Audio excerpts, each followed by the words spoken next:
Okay, here we go. So I'm gonna have to do this sort of close to the computer. I have a Mac here, and it's an older MacBook. The microphone's not gonna pick it up very well, but it doesn't matter. I'm not gonna do any like editing or anything to the video. It's just a quick capture through YouTube because this is a spotlight video basically. Merry Christmas to anybody who does Christmas, yo. But just happy friggin' winter, basically. For those of you who don't celebrate Christmas, which is totally cool.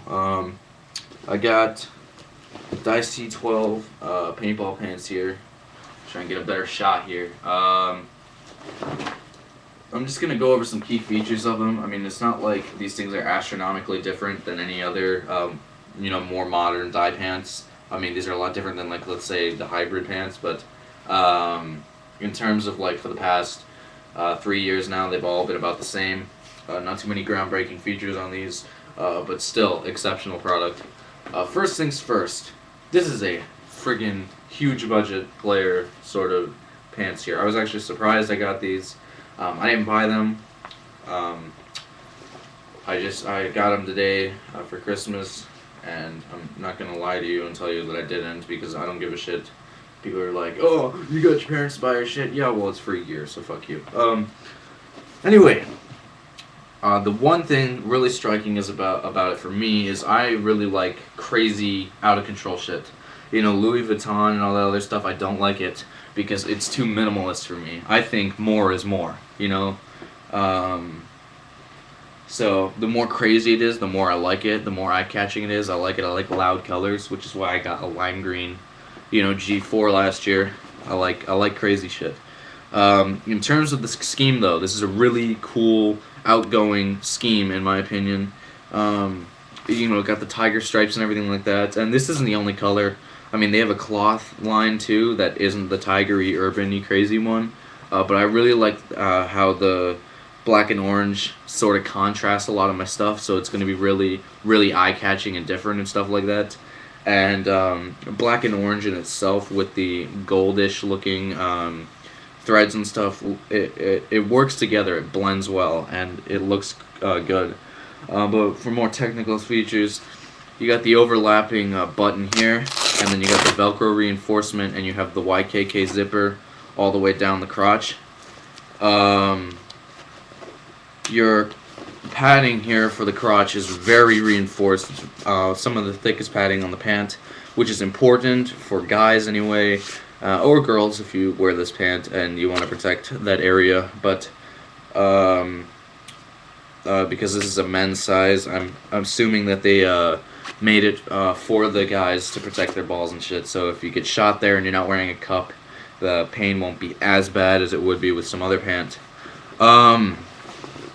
There is hip padding right here. This is actually some pretty thick padding and pretty rigid too.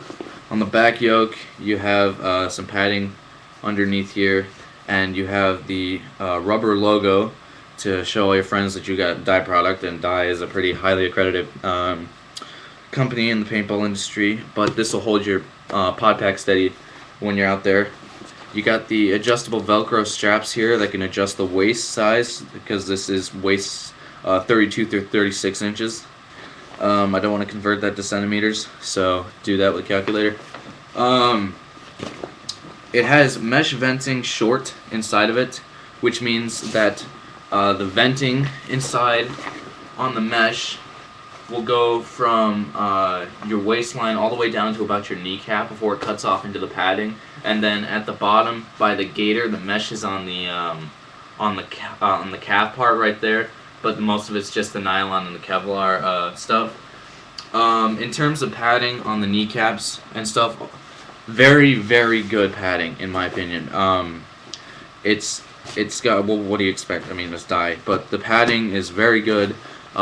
Even though I play Snake, I don't see myself having a very strict need for knee pads, even in the conditions that I'm playing with, because the padding is very nice. I mean, it doesn't violate any rules or anything, but it's still thick and nice. As you can see, you got the padding right here, and it's very rough and rigid. This thing is going to be able to take a lot of beating, and I can already tell.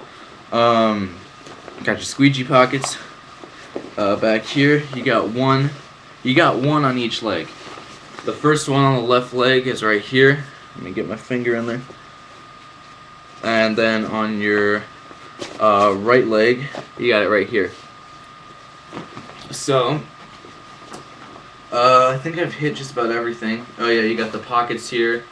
They Velcro shut, and they're just mesh lining. Yeah, very breathable, very comfortable pant. Looks very rigid, and it can take a lot of beating. A lot of features that we've seen in older versions of the dye pants and stuff, but they're still fundamental necessities on a pant to play at the top of your game. And the design is really what's changed, in my opinion, and they're a bit lighter, I'd say, than some previous year's pants. They've become more efficient with working with their materials, and each year the features don't change very much, but the complexity and how they utilize their materials changes, and it's always stepping in a good direction. So Dye did a really good job as usual with this with these pants, and yeah, that was basically a spotlight right there. Really cool. I'll give you another good close-up shot of the graphic here, which is very cool in my opinion. And yeah, so if you're all got a big budget, you know, money comes easy to you, or you got a sponsorship or something, definitely check out these pants because they're rigid and they're cool and they're gonna get the job done. Thanks for watching.